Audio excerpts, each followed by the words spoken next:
I'm trying to see too. I got to figure out what the name of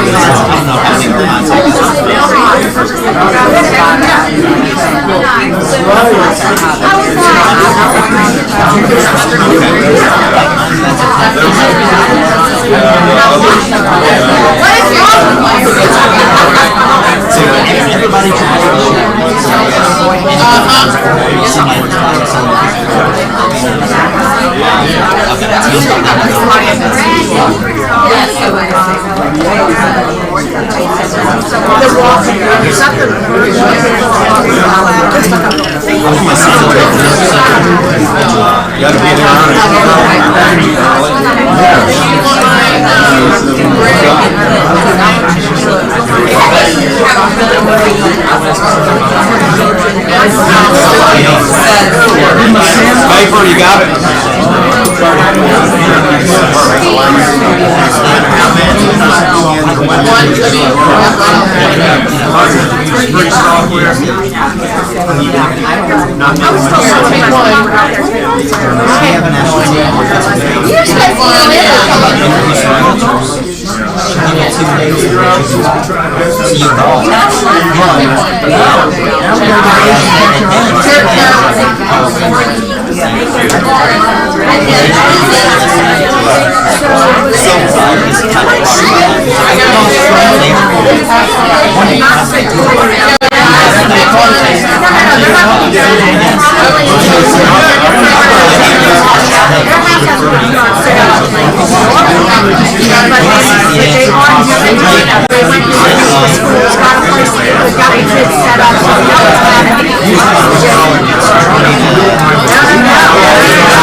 Take all my notes.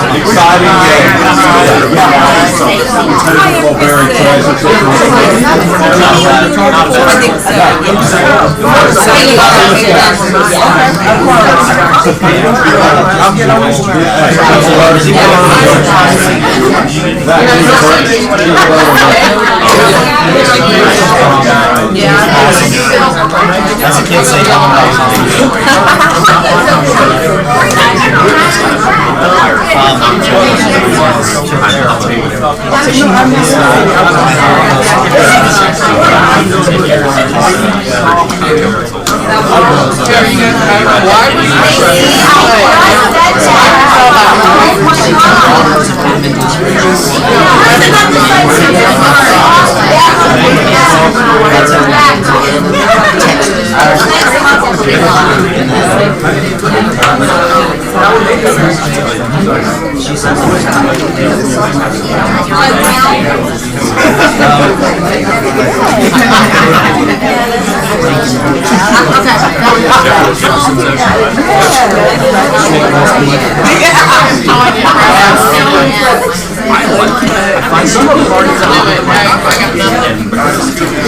Oh my god.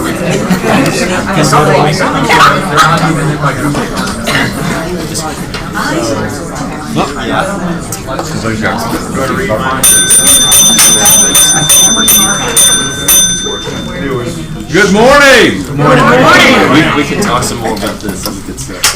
So, let me ask you this question. We're in the business of lead generation. We're in the business of coming up with ways to get more leads, more people to work with.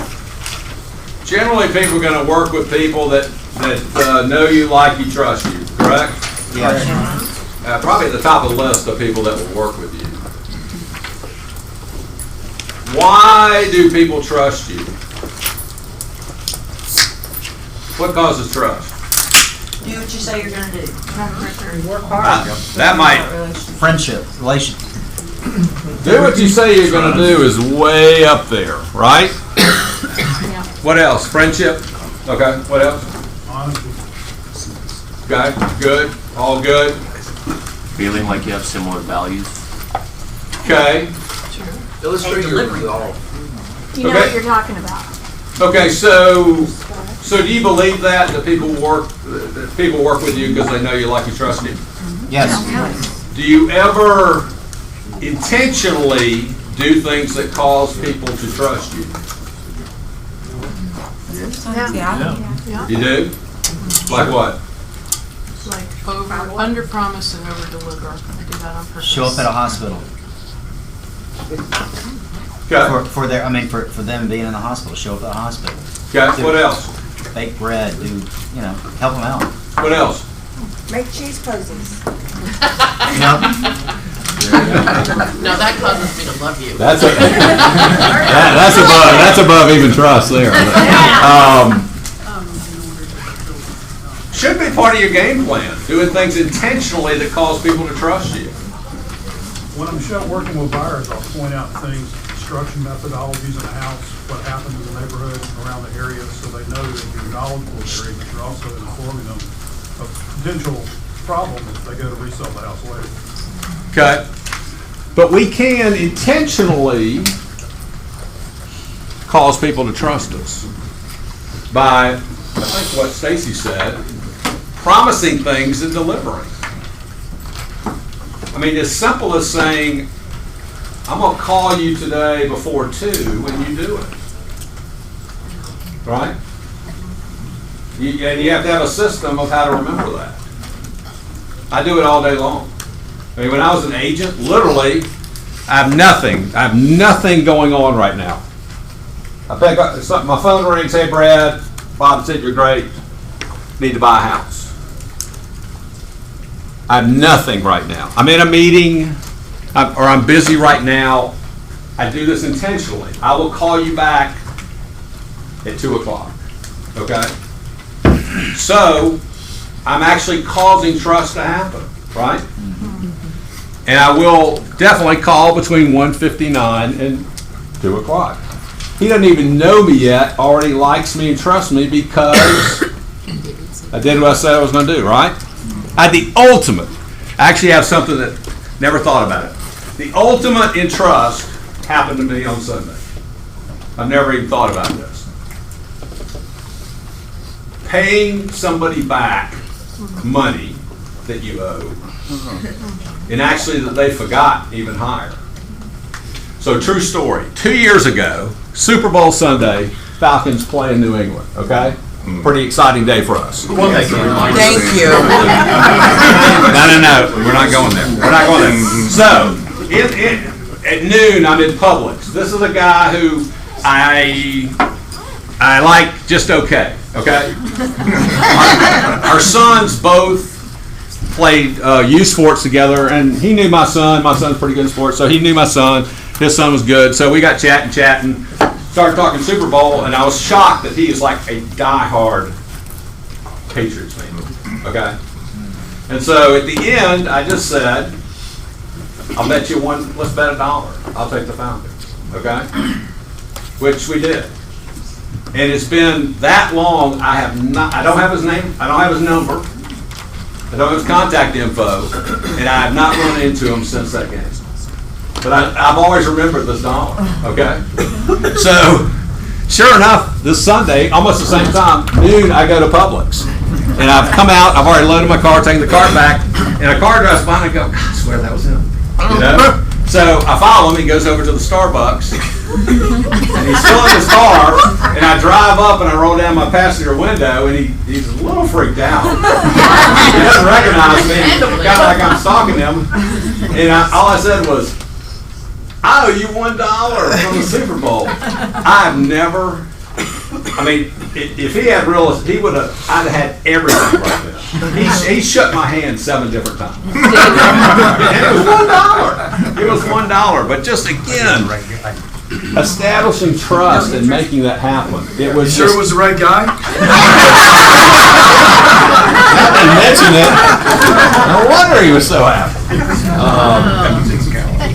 All right, so that is what you have here. So everyone has a piece of paper. As you know, we are kind of a sports office in that we have competition free to you. There's no entry fee. What's happening this Sunday? Super Bowl. Okay, most people are going to have some interest in it. Actually, unusual year in that you have 2 teams that actually most people, you don't dislike either team, right? These are 2 new teams. So it's kind of interesting, should be competitive. So we're doing this, I'm just modeling this for you. We're giving away Certainty Home Loans, giving away $600, first place, second place, third place. So what you need to do, you have a piece of paper. If you haven't responded to the email, all you have to do is put who you think will win the game and the final score, both teams. And put your name on it. you put your name on it, your full name. Okay. So here's the way this works. Okay. Well, who's playing?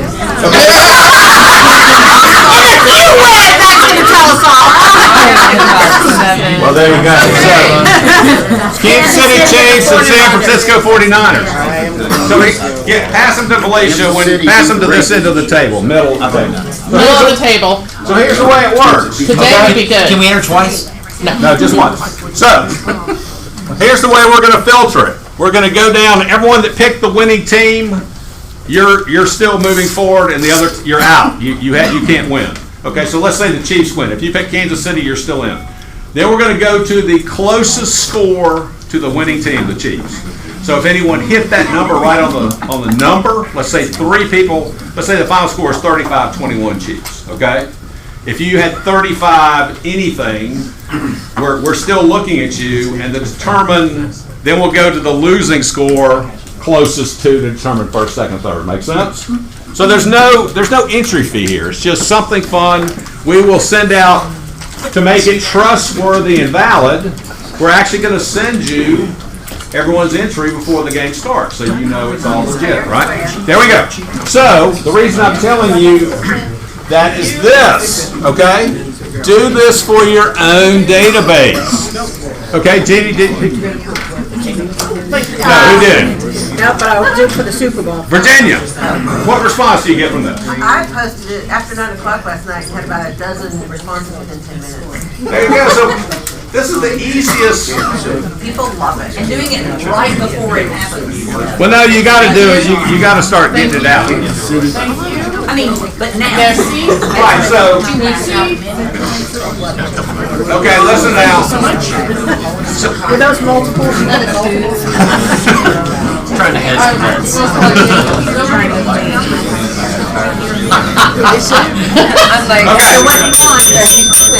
Just keep moving them out, keep picking them up. Okay, here's what we're trying to do here. One, I mean, for you, just give away like 150, 75, first, second, third, okay? Send out, you have what I sent to you, okay? All you got to do, the rules are already there. Just get rid of me, any reference to me. Put your brand up top. So it's a touch, basically. Wow. Susan Eschbach, thanks. She's putting on this contest. I love free. There's no charge. I can win. Very exciting. And now I have some additional interest in the Super Bowl. And you can it's probably 3 or 4 touches, right? You can send it out twice, 3 times before the Super Bowl. And then afterward, you're going to send out who won, right? And they're seeing you 4 times. And they actually will open it, right? Because they're interested in the contest. Very, very simple way that really, Virginia, right, works. So, Yeah, and I sent it out with Constant Contact and then Facebook and Instagram. But last time I had them email me the pics. This time we said they could post them on Facebook, which keeps it up. there you go. That's a good idea. There you go. Okay, so it's Tuesday, game Sunday. You probably send it out 3 times between now and then. Easy, easy. All right, Hank, here we go. So, let's Unbelievable Breakfast back there. Our good buddies at Perimeter Roofing. Again, we don't have these people as vendors for fun, okay? You just don't call up and you become a vendor. It doesn't work that way. You have to kind of have three qualifications. One, you're responsive and reliable. Two, your prices are fair. And three, you're good at what you do. And these guys are all three of those at the highest level. If this name is not in your contact list, you're missing out. So get on up here. Great breakfast. Good morning, everybody. Good morning. Thank you for the Still plenty of food. Oh, you're welcome. So, in the past, we've talked about a few different things. I see a lot of familiar faces for the first time. One thing I wanted to touch on today, because I know I just have a few minutes, is when to call the roofer. When you're, in the middle of a deal and you're maybe in your due diligence. Now, as the buyer's agent, you really don't have much of a choice.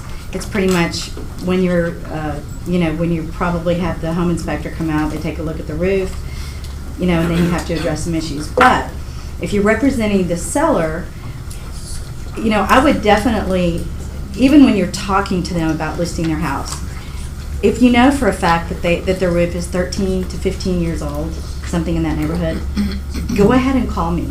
Call me, I will go out and do a free inspection.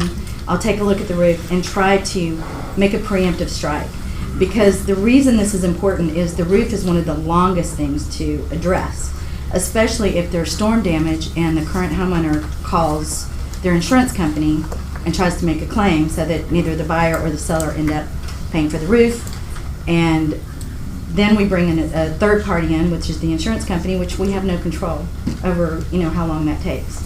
So we can speed up our process, we can speed up how fast we get the roof on, but the insurance process we have no control over. So if you have a seller that has a roof that either you can see from the ground that it looks like there's damage, or that just the age alone, if a lot of times they don't know, but if they think if it's longer than they've lived there or they think that it's an old roof, go ahead and call and, I'll run out and do a quick inspection and just kind of see what you're looking at. And that way, by the time you have a buyer come in that has their due diligence, even, if I've already addressed the damage that's up there, what's going on, we at least have, an idea beforehand of, of what's going on. So, yeah. She's awesome. She's saved me on more than one occasion, Renee. Thank you. I think a good thing to recommend to people too is early in the process, engage with your client if it's your listing, or even with the buyer's agent to get the information and find out, number one, who is their insurance carrier, and number two, what's their deductible. That information is part of the puzzle of determining if there's a potential for a legitimate claim for wind or storm damage. Yes, thank you, Bill. I mean, that's huge, because sometimes if they've got a townhome and they've got a percentage deductible, the deductible's higher. You've got to know this information so you know how to handle it and how you're going to negotiate something like as large as the roof with the buyer, and knowing that kind of information is helpful. Yeah. I was going to say, I currently have Renee, they're looking at three transactions right now. She's been on the roof of each one of them. One are former clients who bought another house, then they were selling their house. They had an issue at the other one, which before we bought, Renee, with a drone, checked the roof out on that house, and it's like 3 stories in the back, so it was quite a steep thing. But anyway, just kudos. I can't thank you enough. She's also, when it's something that they couldn't do that was roof related, I've got a guy, she recommended putting a chimney cap on her house. They're just excellent. So. Thank you very much. Well, I have to shout out, because you just saved my big deal up in Buford, and you guys were awesome. They got out there, got the insurance. You guys were right on top of it, and you left it beautiful, and they have a whole brand new roof, and you guys were so awesome. I cannot thank you enough. Thank you, Jeannie. Yeah. Really rocked it. Got it. Thanks for all you do. Thank you so much. Okay. Appreciate you having me. That's right. It's right in the doorway, it's fine. 3 weeks ago, and she's coming to my house on Thursday. All right, so let's go situational here. So you have an inspection, you're a buyer, and they basically say roof's 22 years old and shot. How do you play that? How do you ask for that? You go to the seller. How do you do that? What's your plan? Before I ask for anything, I'm engaging Renee, getting intel as to possible solutions that we might be able to remedy this. It's a win-win for everybody. Okay, we need a new roof. How are you going to ask for that? We may offer to pay the deductible and see if they can negotiate a replacement claim under their homeowner's policy in the cooperation of the listing agent and the seller. Is that what you're looking for? No hail damage. Roof is just old, needs a new roof. What is your number one read? How do you ask for that? How are you going to ask for that, Virginia? If I feel like, if it's my buyer and I feel like we got a good deal on the house, Right. I would get the price from Renee, and then I would probably send an amendment having them replace the roof with Renee, but upping the price by half of the cost, the sales price. So we're splitting the roof. Okay. Okay, that's not where I'm trying to get. I don't care if you split it or Well, I what you didn't do. get direction. That's a phone call if you're asking. But I think the key is that. I think we get into more trouble. What we're trying to do is solve problems, right, in real estate. So if we just say seller to replace roof, okay? Way too vague. Yeah. With what? Okay. Well, I'm just saying, that happens a lot, right? I think because we don't know who they're going to do it with and the quality, so why don't we go ahead and solve this problem and make sure, I mean, this is a big thing that if it's done wrong, right, we have a real problem. So why don't we get a quote from Renee and submit that? So buyer request of seller to replace roof as per quote, so they already know the amount, right? They can call Renee. And make sure that you always say that the choice of the shingle color is the buyer's, right? I mean, you got a major mess if you just replace a roof and it's like, right. So that's simple. There should be no problems if you did that. So they already know the cost. They know someone's been out there reliable. And then we're just negotiating real numbers. Versus when we just ask the seller to do it with their choice, what are we usually going to get? Right? Uncle Frank, right? Cheap as possible. Right. So do that. I mean, Brad, too, that this is real life. Renee, there's a house that I sold last year, and that house had an aging roof. okay. And they did an inspection of the roof, took photos. We put that, and then she drafted me a letter on perimeter roofing letterhead stating their estimation was that there was 5 to 7 years left on the roof. So when I put the seller's disclosure and the information out, along with the promotional flyer, I had that letter right there. So anyone that came and looked at the house, if they were going to try and beat us up on a roof, my comeback was, we got a professional roofing company that tells us it's 5 to 7 years on that. So we can negotiate on it, but we're not replacing the roof. I mean, it's got 5 years left on it. So. Right. There you go. That was smart. Yeah, that's fair. All right, use these guys. Again, one of the top things, if not the top service you provide as agents, is having a very elaborate, high-level list of contractors that can get stuff done quickly at a reasonable price with quality work. And they communicate, plain and simple. Put them, everyone, they should be in your database. All right, let's go, Pete. Command tip. We got a lot of stuff about to happen in command. One, your green sheet's going away. You're going to do it differently. And two, we're close to the DocuSign gig where you do your contracts and all your signing in DocuSign, even though the other will stay for 3 months. So it's not going to be overnight. Most of us are very familiar with DocuSign. Actually, personally, I think it's the most efficient signing of all the systems, but you know, it's not gonna be overnight that you can't use the old. Pete? So there.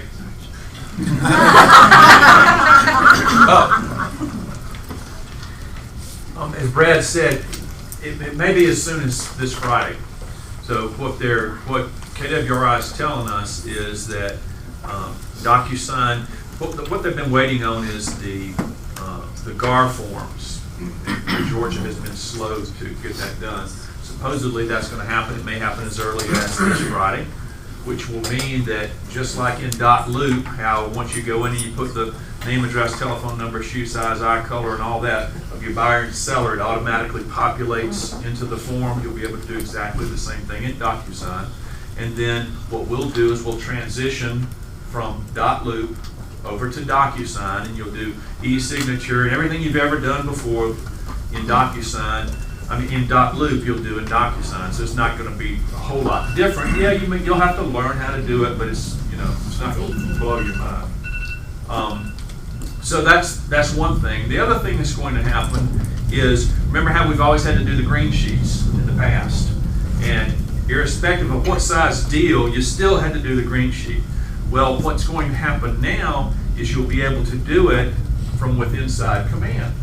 So with Inside Command, as you're working through an opportunity, you'll be able, let's say, it hasn't been, it's not uncommon that you have a multiple offer, that you're a listing agent, you have multiple offers on your deal.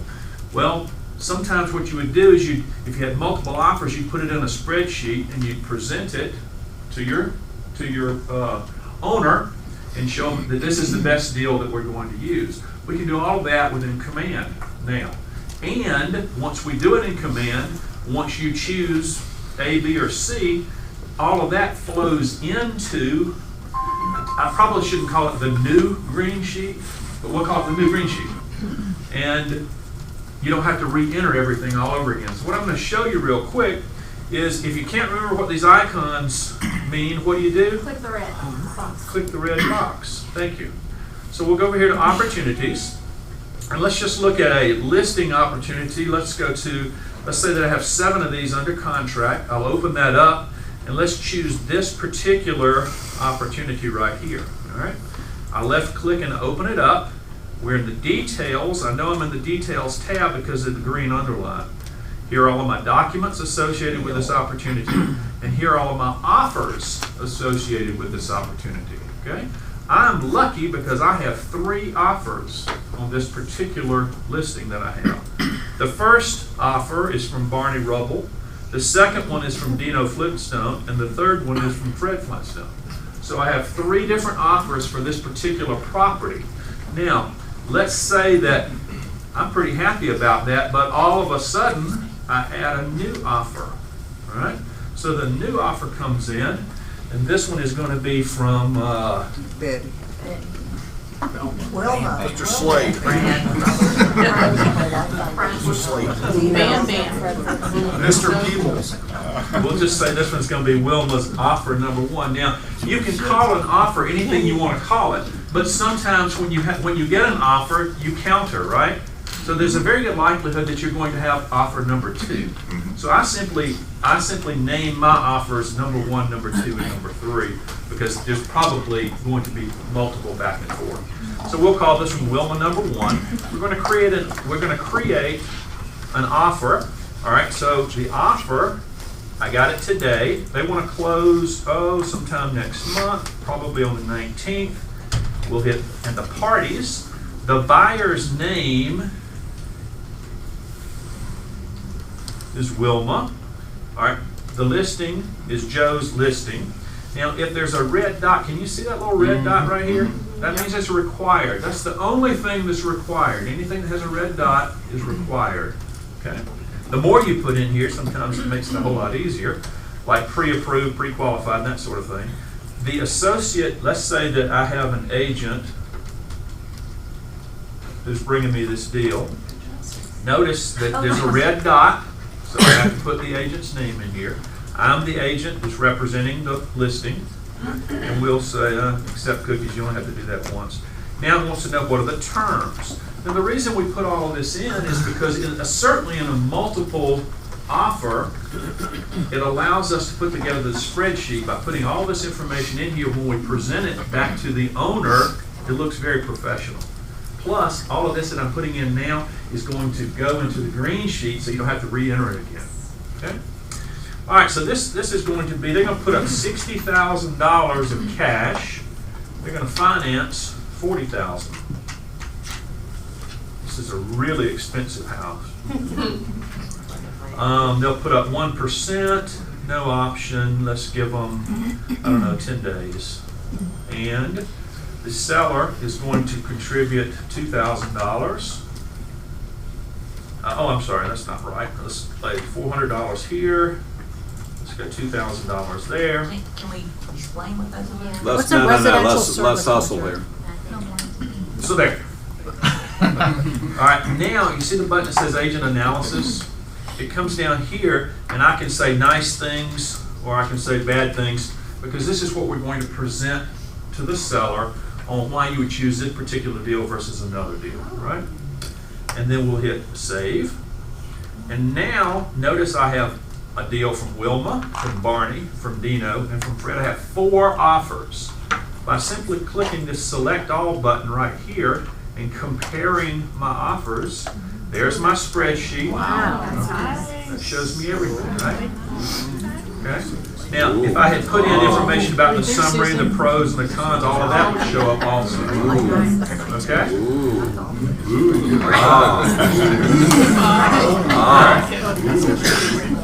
All right, so we'll go back to offers. We've presented it to the owner, and they have chosen Wilma's deal. So we're going to accept this particular offer right here, and now the commissions tab pops up.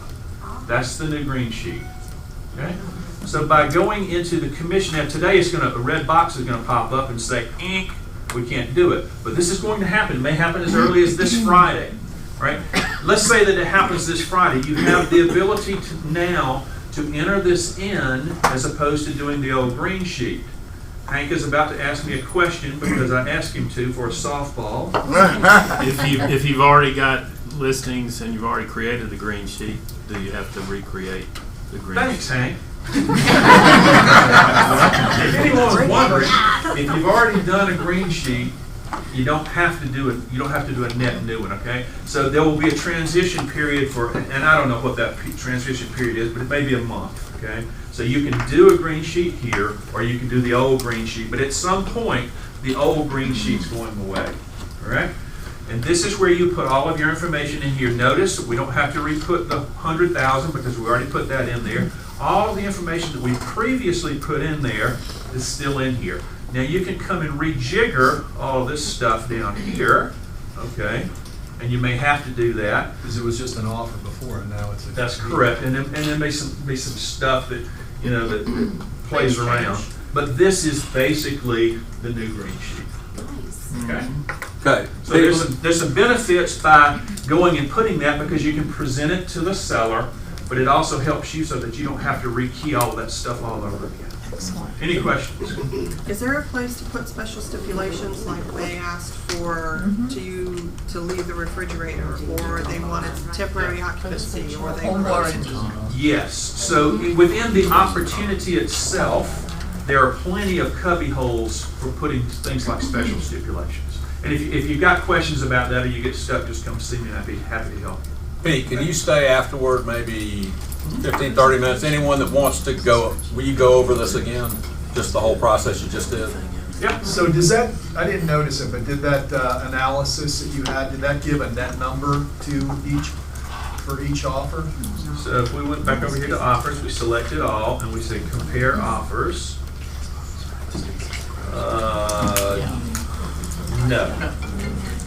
No, but you see the download right here? So you could download this to a spreadsheet and do anything you wanted to. Okay, you'll stay afterward? Absolutely. Pretty cool, huh? Yep. Yeah, very. Okay, okay. Thank you, Pete. Yes, sir. It's rock star.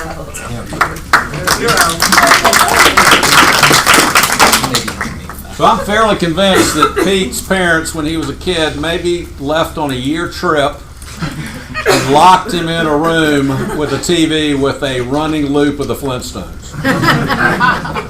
I'm shocked that one of your kids isn't named a Flintstone. I may have some. You were close with those guys, right? One of your favorites. Thank you. Great actors. Exactly. Great actor. Yeah, Fred. Oh, I don't know about that, Fred. All right, so let's talk key metrics. Let's talk about. So do you have a plan? Like, we were in Bold yesterday. We have 17 people in Bold, right? And this is coming out at Family Reunion. So kind of MREA 2. They're updating a lot of things in there. They're updating a lot of numbers, okay? So Katie, like you remember yesterday, they have all new numbers. It was how many people? Was it 250 in your database to make 198? Was that? Yeah. Is that right? Yeah. Okay, so they have come. I think the number was like 6.4% of your database is going to have a need this year. Accurate? Yeah. Okay. So remember, at the core of this company, we're a lead generation database management company, right? Yes. And at the core of the Red Book is a principle that out of every 12 people in your Met database properly touched with quality touches, now 36 times a year, you get how many chances? 2. Okay? So, pretty simple. Let's pick an easy number divisible by 12. If we have 240 divided by 12 is 20 times 2 is 40 chances a year, okay? Pretty decent, okay? They've already figured out, was it 250 or 275 number? 250 was their number. 250, they're saying it's like the metric's 0.64%. And of course the commission amount would, but they figured that makes you 198,000 a year, okay? If we have any sense whatsoever, okay, our first thought would go to what happens if I had 480, right? I mean, if you don't have to come to me if you want to grow your business next year and the next year. That's all we got to do, right? Part of our daily plan or our weekly plan or monthly plan is a plan to grow this. It's not going to happen without a plan, right? What's your plan? I mean, part of our plan is meeting real people, right? Not here's my card, right? But next week I know their name, they know my name. How many of you have a plan to do that? Okay? And what's your plan daily? So you run into people, or people you don't even know. You're in line at Starbucks, you're in the elevator. I mean, this would be something you're pretty much every person you don't know that you run across if you're in this game. And if you believe this, I mean, that this keeps growing, so this is double. Now you're making 400. If this is 960, now you're making 800. If you believe that, what's our plan? We need real people faster than slower. So like when you get that elevator shut, you're going up to 2 to get your lunch up there. You're in there with one person. Do you have a plan? Do you? Right. 30-second elevator speech. Correct. So what is it? You may see something that you have in common. They may have on a shirt or something like that. And so if I'm in the elevator with someone, I might say, "Oh, I love those shoes," and then they'll say, "Oh, thank you so much." And I might ask, where did they get them from? And then ask them, "What are you doing in the building today?" They'll respond, and then if they say, "Oh, I'm going to a attorney's office or something," then I'll let them know that I'm a realtor. But it'll be them telling me what they're doing first before I announce it. Correct. So, I mean, a lot of times we only have 10 to 30 seconds, right? So, yeah, I agree. We have to find something to talk about. Could start out after that by what do you do, right? Hoping they'll ask us what we do, right? So the ultimate in leaving this 30-second to, let's say, a minute meeting is how do we make them one of these people in that amount of time? What's the key? What do we have to have? Name and number. Exactly. Right? Give them our card. It's worthless, right? They probably, yeah, dropped it in the first trash can. So how do we get that? How do we want them to give us their information? Knowing each other 30 seconds to a minute. Social media. Show that you can add value. Share your Okay, app. how do we do that? Share your app. There you go. Right? You got to do something, right? Quickly. Brett, Yeah. I've been often telling people about the new neighborhood on command. Right. Saying, just love to, if you want to stay in touch with to see what's going on in your neighborhood or any other neighborhood, I can set that up for you. Correct. There's a lot of ways to do this. I think that's going to be great. I mean, it could just be, hey, check this out, okay? Check out this app. That might be pretty easy. I mean, 2 weeks from now when that comes out, it might change our world. But I think we have to come up with something that they would like to receive. We have to appear pretty smart in real estate pretty quick, where I could say, hey, I can send you this. I'll send you this, again, another promise, trust, by 6 tonight, by 9 tonight, right? So what are some of the things we can send? Or what are some of the things we can talk about? Interest rate updates. Good. The housing interest rates, the economy, Yeah, I think, economy is huge, right? Everyone's interested. So we're going to show you 3 that I like, okay, that I'm going to promise you. Hello? Yep, there we go. So, again, but we have to know these ahead of time. We have to know our possibilities. I think the stats we provide, this is a pretty good one, okay?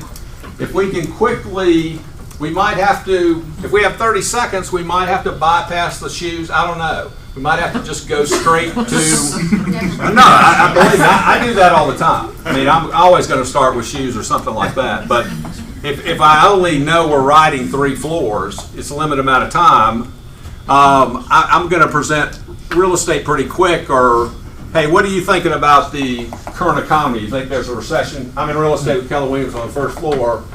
A lot of recession talk. What do you think? Well, well, I think we're going to say some things, and then hopefully they're interested. They own property, and I'm going to say, hey, you know what? If you give me real quick your name and email, I'm going to send you some information about this, really high-level information by 6 tonight. Okay? We just presented these. Okay, so this shows 4 things on one chart. I like this. So basically, again, 3 years, almost perfection. Again, remember, this line is 3 years together. That's how similar the last 3 years have been, right? Median price, everyone's interested in this, correct? We've gone from like 143 up to 290. That could be a talking point. Hey, I'm Brad Feynman in real estate. I'm on the first floor. You realize prices, median price are up at 290. Hopefully you bought 2011 at 143. When did you buy? I mean, we got to try things till they work, right? That's not as good. Again, median days is huge.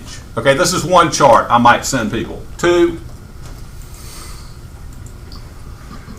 This is becoming my new favorite. Okay? So again, I think I could easily work this into conversation. Do you realize that the last 12 quarters, I mean, this is like freaky weird. To have 5% appreciation 12 quarters in a row, that just doesn't happen in real life. On top of the fact that this just came from here. After up almost 100%, this is happening, right? And we can start a conversation. What does this mean to you about the future of Atlanta real estate? I mean, this is an amazing chart to me. It has to get people thinking. And seriously thinking about investing in more than their own personal home. Okay, last. This might be the top one, actually. So, again, you've seen this a million times. Oh, no. Oh, no. My eyes are bad. I'm Oh, there we go. Perfect. So this is Gary's chart. We'll get a new one in 2 weeks, right? Median trend line, right on the money, from 89 up to about 2001. 4% median price appreciation every year. It's the trend line. Then all of a sudden, boom, irrational exuberance, as Greenspan would say. Gary predicted, only guy I know, predicted in 2006. We're going to crash. He was right. Because we were so far above trend line. Okay, down here, we have come back. So again, this is a big conversation from the previous chart. You should have clients all the time going, gosh, Kevin, how can we buy? Prices are up 150%. How can they go higher? Well, one, you just saw that chart. We've had 12 quarters in a row. People back at the first 12 quarters ago were saying that, and they've just missed out on 50% appreciation. But this gives me comfort in that the trend, we're still below trend line. And I think this will happen again. That's the way the world is with information. Everyone, big herd goes one way. So I think we'll actually get above trend line before this corrects. Okay? Got to have things to send people that they go, wow, who is this Ernie? No one's showing me this stuff, right? Got to have a plan in place. Plain and simple to do this. That's it.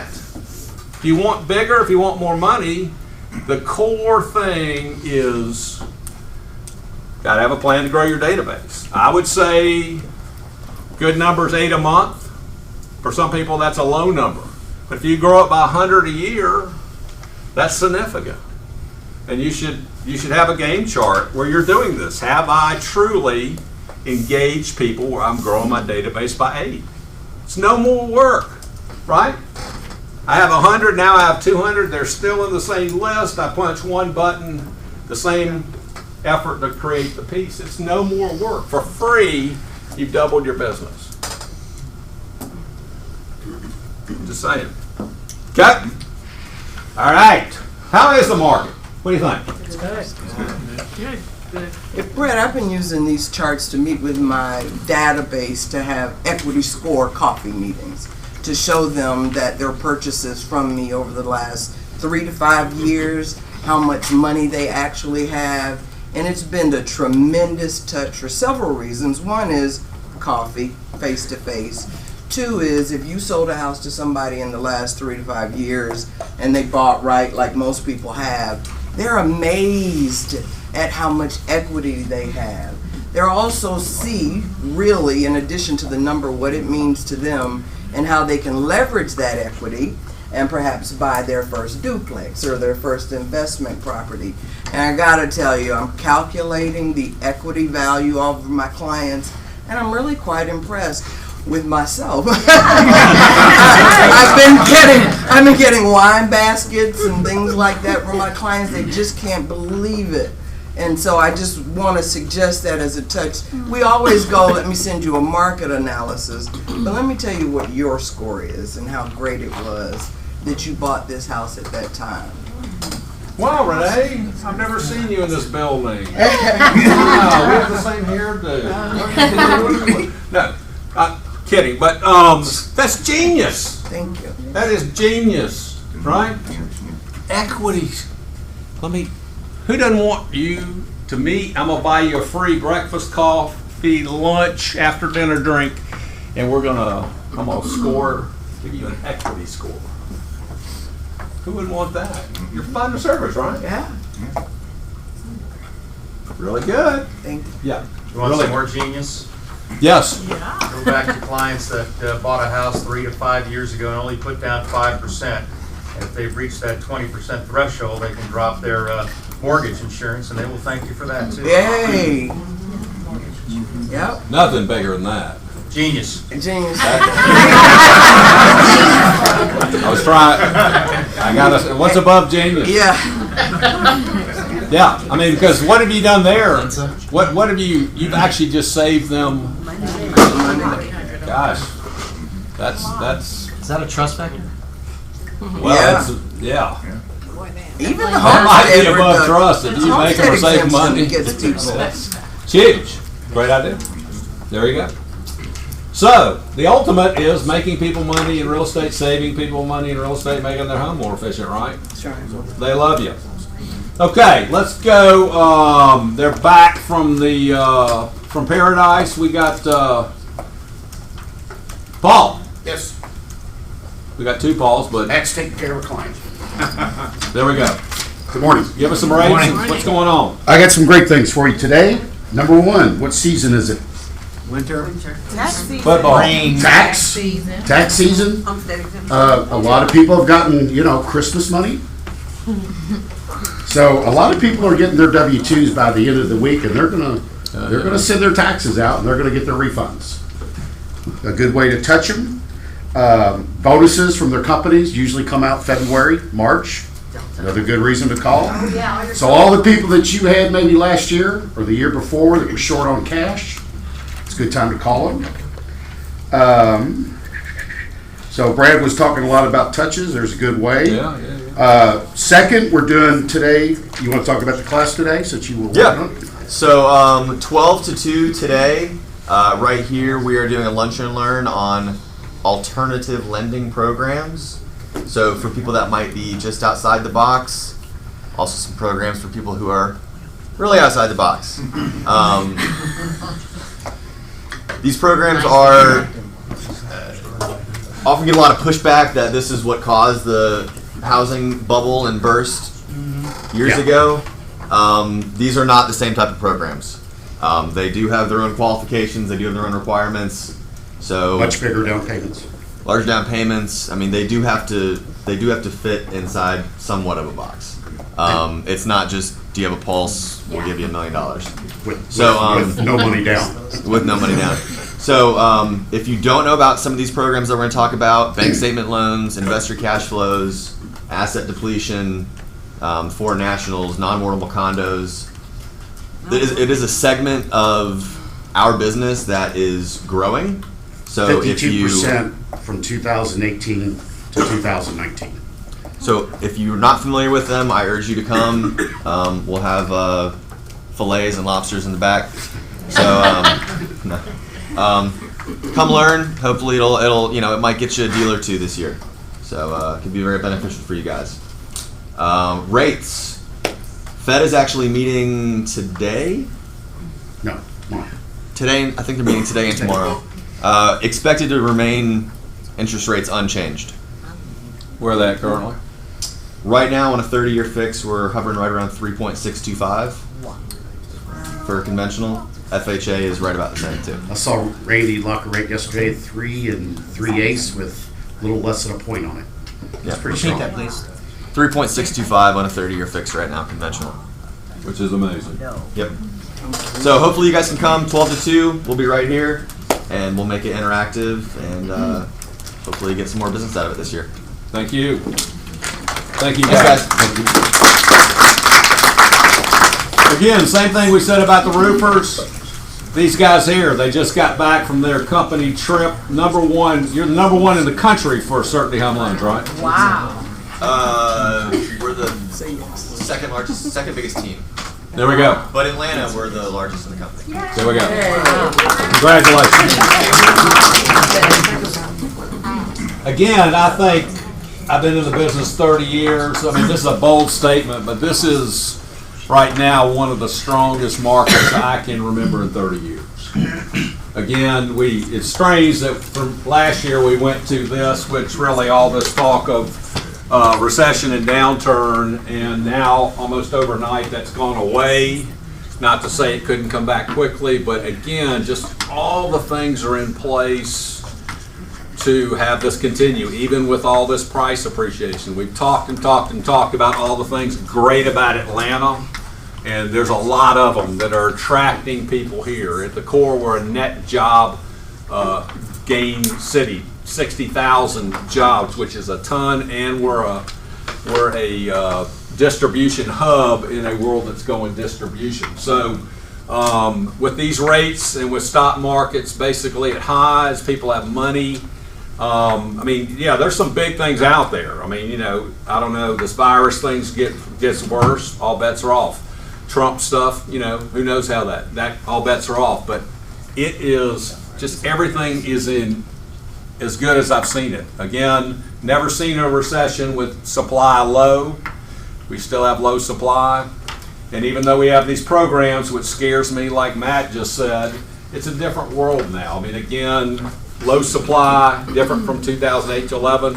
I mean, one thing that's amazing that Charlie pointed out, we're really not a oil-dependent country anymore. That's changed. That changes a lot. We actually are an exporter of oil. Yeah. What does low supply mean for those of us who are not in the know? Well, the supply Less than 6 inventory of months inventory. homes is low. I mean, I think that chart showed roughly 11,000 versus in 2008 there were 31,000. It's like 2 months. And the equal market is when there are 6 months of supply for buyers and sellers. That's an equal market. So if there's anything below 6 months of supply of houses for buyers to buy, it's a seller's market. Anything above that's a buyer's market. And what is Atlanta in currently? Sellers. Well, I know that, but what was it? 1 month, 2 months, 2 months, 3 months? Different price. Come see me, I'll give you a chart. Way different in different price ranges. Yeah. Right, but on average, it's like 2.4, which is, okay. right, so we have a low supply of inventory. So again, it's as good as it gets. I think I've shown you, a lot of things that's just, the numbers we're having, I think, talking to agents, multiple offers already, page viewership on listings way up very quickly, so it's very good out there. It's just the time to go get it right now. All right, we want to recognize some people here. So, Terry, you got some cappers to give out? So excited, Miss Jeannie. Okay,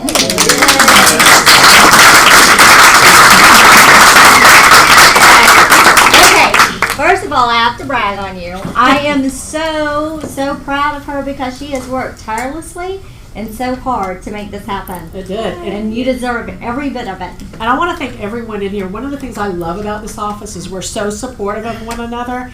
And if you have a question, you can call someone in this office, and it really makes a difference. So, thank you, everyone. Thanks. Miss Renita, get on up here. Come on down.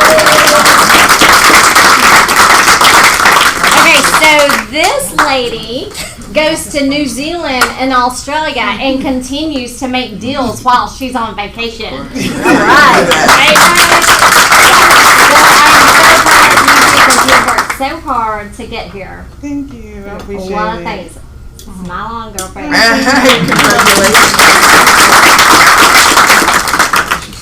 And we have a few agents that have earned their first dollar in real estate in the month of November. Bintu Sana. All right.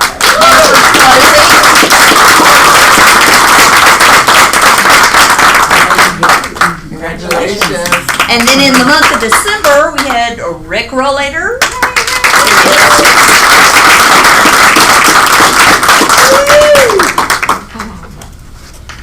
And you are welcome, and Takia Stone.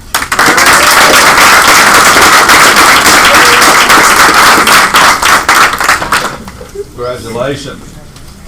So, let's, Paul? Yes, sir. Real quick, what do we got from the world of closing attorneys? There's always something. Good morning, everyone. Paul here with Yannick. Wanted to talk to you about communication. It's the key to every successful relationship, right? If you're representing a buyer, it's always important to know whether or not they're pre-qualified. And if they're not pre-qualified, you send them to Certainty to see what kind of house they can afford and qualify for. Otherwise, you're just wasting weeks on weeks showing houses to someone who can't even afford the house. Same thing with the sellers. You always want to know once you get the listing whether or not they have a mortgage on the property. If so, are they current? Based on the foreclosure laws in Georgia, it moves quick. So if they're delinquent, it's a race against the clock. So it's important to know where they stand as far as their financial well-being is. To give you an example, we got a contract, $600,000, nice sales price. Seller had a mortgage, $498 was the original loan amount. Obtained the loan maybe a couple years ago, so you would think you paid it down to $450, $460 maybe. Turns out he's behind, didn't tell anyone, he owes about $540. On top of that, he's got a FIFA, a judgment against him for another $26,000. That payoff was $30,000, and he's got federal tax liens for 5 years, totaling over $200,000. So we got payouts. We submitted it to his agent, the listing agent. We said, "FYI, this is what we found in our title. Are you aware of this?" She said, "I had no idea." You think we're closing? Sure, sir. Yeah. So, I mean, save yourself time. Time is money, right? So, don't be afraid to ask these questions, not just for your buyer's sake and whether or not they qualify, but also for the sellers. You know, the buyer probably expended some money for an appraisal, home inspection perhaps. Yeah. You think they want a refund? Absolutely. So don't be afraid to get engaged with those conversations with your clients. Thank you. Thank you.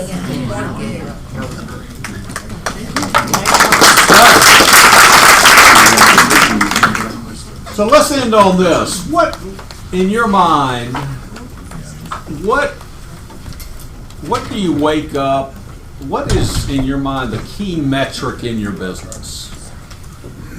And there's no right or wrong answer. Lead gen. Appointments. Communication. Systems. Is there any metric in your business, again, there's no right or wrong answer, that you, at the end of the week, can say, I won the week or I lost it? Is there anything that you gauge your week? Could be your day, but I think that's probably too short a time for me. Week or month? Is there anything that you have a scorecard, a game you're playing? Calls and appointments. Calls? Calls and appointments. So how many calls is it? Is it weekly, daily? It's daily calls, but then you make 8 one day, it's supposed to be 10, and then you make up for it. Right. So at the end of the week, I look at my overall number of calls. Which is what? It's 10 a day is my goal. 50 a week? Yes. Okay. What else? And my appointments. I look at my calendar, and if there's nothing there, that's exactly how much I'm depositing. And so I pick up the phone and I fill up my calendar with appointments. So what is the game? Do you have something that every week I need to have this many appointments? Yes. What's the number? It's 5 appointments a week.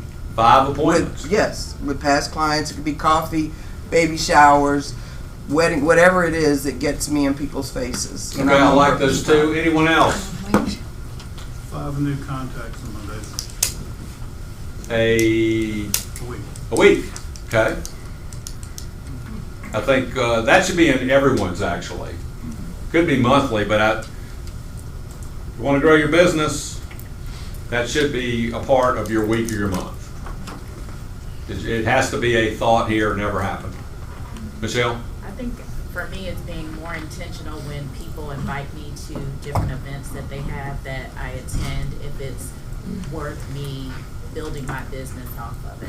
So this year I'm being much more intentional, and it's on my calendar, and even with friends, meeting with them that I have not seen so that they can refer me business and saying, hey, I want to meet with you for dinner. Do you have this day to get on my calendar? And my friends know me, they have to call to get on my calendar because that's how busy I am. But I make it a point, and I'm being more intentional with making sure that I meet with them and attending. Even when it's past clients, they invite me to their events and stuff, so being intentional. Okay, anyone else? Any other metrics? Rashad? Building more alliances with vendors and business people in the same business. So like inspectors may get in the door, may get in more doors than you. So if you have an alliance with an inspector, building those alliances and get those referrals and things like that. Okay.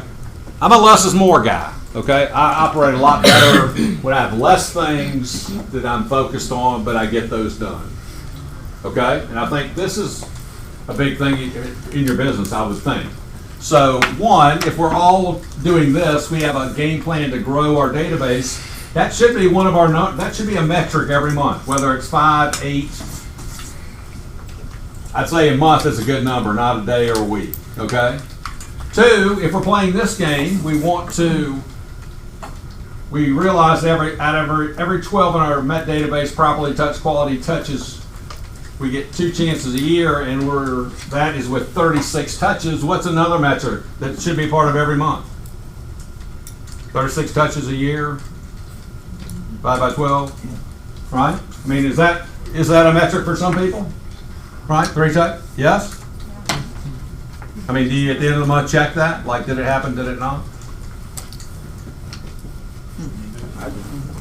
I would. And then Your productivity coach will. And then I'm back to what Renee said. I think, to me, just saying I'm gonna lead generate is just too general and too vague. I got to have some sort of scorecard to know I'm doing it at the level I want. So I think we're all shooting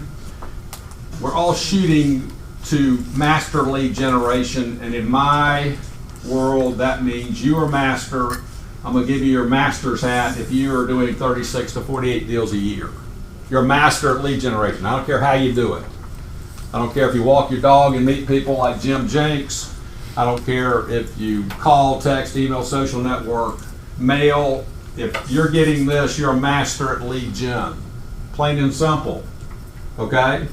So I think the key, though, to me is appointments. Plain and simple. Won the week, lost the week. Okay, I can do all this lead gen if I got no appointments. What I'm doing is probably not effective. I need to change something in my lead gen. But you're saying 5 a week. Yeah. I will guarantee you, if you just got 2 appointments face to face with someone you're not working with currently, that's 104 a year. You're going to have a business and a bank account you're very happy with. So to me, these are, that's simple. This is monthly. Did I add 8? I'm guaranteeing more business next year. Plain and simple right now. 3, did I do my 3 touches? Do I have a plan to do those touches? And did I have 2 a week? That's it. Won or lost. If I like, and I know personally, if I do this, all my numbers happen. They do. Make sense? Yes. Okay, let's, Pete, you're going to stay a little while, show this again for people that want to see it. I think this is huge. Right. And then after 11:30, so you only got 20 minutes, then there, 11:30 is 12, so you got a little bit longer, okay? All right, let's go quick. Listings, caravans, what do you got? Jim? I have a fantastic investment property for the first-time home buyer in the city of Conley, and it's 4-bedroom, 2-bath, and the price is at 120. 4-size split. It's really huge corner lot, and has one coming up in Stone Mountain for 220, and that is 5-bedroom, 3-bath with a full unfinished basement. It's a really nice area in Stone Mountain. Nice. Jen, you missed this, but I'm going to send it out to everyone. So last Friday, Investment Club. Again, this office has an investment club. We're all here to establish passive income that equals or exceeds our standard of living. One, particularly by owning real estate. We actually Skyped in Linda McKissick, Jimmy McKissick out of Denton, Texas. They make, I forget the number, it's like $4.3 million a year in passive income from their rental properties. Okay, they have 100 properties. Okay, it's really good. It's an interview, them just talking. They're just down to earth, straightforward. A lot of really good tips. A lot of people that have done this for a long time. Some things that you go, wow, that's a good idea. Okay. I know. I was trying to come so bad, but I have a Chinese New Year dinner. No. We're all good. We're all good. I missed it. No, I'm just going to send it to you. Yeah. No, Okay. I really want to see it. Yeah. No, I'm going to send that out to everyone. Okay. Who else? Listings, Caravan. Bill. 2, one in Dunwoody coming up. It's a quiet listing now, Dunwoody Club Forest on a cul-de-sac street. And it's one of the only streets in the neighborhood that has high ceilings. It's going to be probably somewhere in the upper 6s. So if you have any Vanderland buyers, let me know. And then we're getting pictures taken. We've got a property in the Terminus down in Buckhead, a 2-bedroom with the best views of downtown. And they watch the fireworks over at the Braves Stadium on the 19th floor. That'll be in the 600s too. Wow, what's your definition of high ceilings? High ceilings in Dunwoody Club Forest is 9 foot and above. Okay, I agree with you. Okay, there we go. What else? I have 2 homes coming up in February. One is in Sexton Woods, Montgomery School District. It'll be a 4-bedroom, 3-bath, split-level home. Beautiful private backyard, $465. And I have a new large executive townhome in, right off of Glen Ridge and Roswell Road in the enclave of Glen Ridge. And that's about 5,600 square foot, 1.175 million, gated community. So those are Nice. Very nice. Rashad? We have two, one hitting the market tomorrow down in McDonough, 3 bedrooms, 2 bath, ranch, 2-car garage, about 1,600 square feet. That'll be listed at 180. In the garden walk subdivision.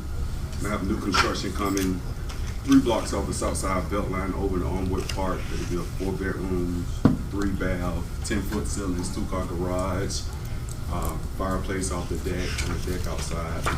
It'll be about 2,800 square feet, about a half an acre lot. We'll be right on 800. Nice. Time to get listings right now. Listings, you're going to get paid, plain and simple. Hank.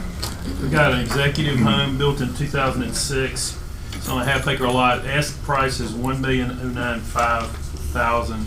It's 5 bedrooms, 4.5 baths, in-ground pool, 12-foot ceilings, hardwoods throughout, chef's kitchen, game room, workout room, movie theater room. Please, if you got anybody in that price point looking inside the perimeter, this is between La Vista Road and Briarcliff, so it's great for Emory, for the VA, for the new Children's Healthcare with land off North Druid Hills Road. Please let me know if you got anybody looking. Perfect. Danny. So I have a 5-bedroom, 3-bath in Lawrenceville, in Parkview High School.